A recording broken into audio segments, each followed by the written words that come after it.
السلام علیکم ورحمۃ اللہ۔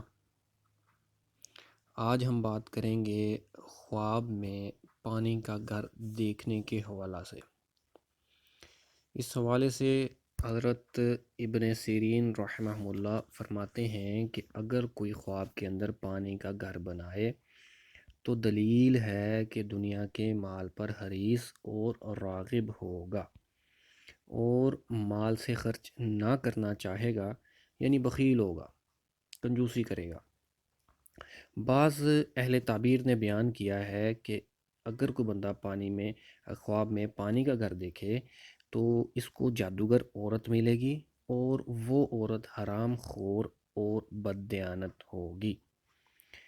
اگر آب خانہ یعنی کہ پانی کا گھر میں اپنے آپ کو بول و پاخانہ کرتا دیکھے، یعنی کہ اپنے آپ کو بولتا ہوا دیکھے یا پاخانہ کرتا ہوا دیکھے تو دلیل ہے کہ مال کو جمع کرے گا۔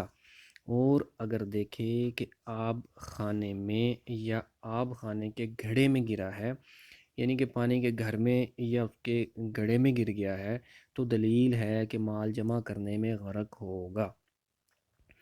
اور اگر دیکھے کہ وہ خود پانی کے گھر کے کنویں میں گرا ہے، اسی گھر میں اس کے کنویں میں گر گیا ہے، تو دلیل ہے کہ کسی کا مال چھینے گا۔ اور اگر دیکھے کہ گرتے ہی ہاتھ اور پاؤں ٹوٹ چکے ہیں تو دلیل ہے کہ سخت بلا میں گرفتار ہوگا۔ اور اس حوالے سے ایک اور روایت میں حضرت جعفر صادق رحمہ اللہ فرماتے ہیں کہ خواب میں پانی کا گھر دیکھنا 5 قسم کی تعبیریں اس کی ہو سکتی ہیں۔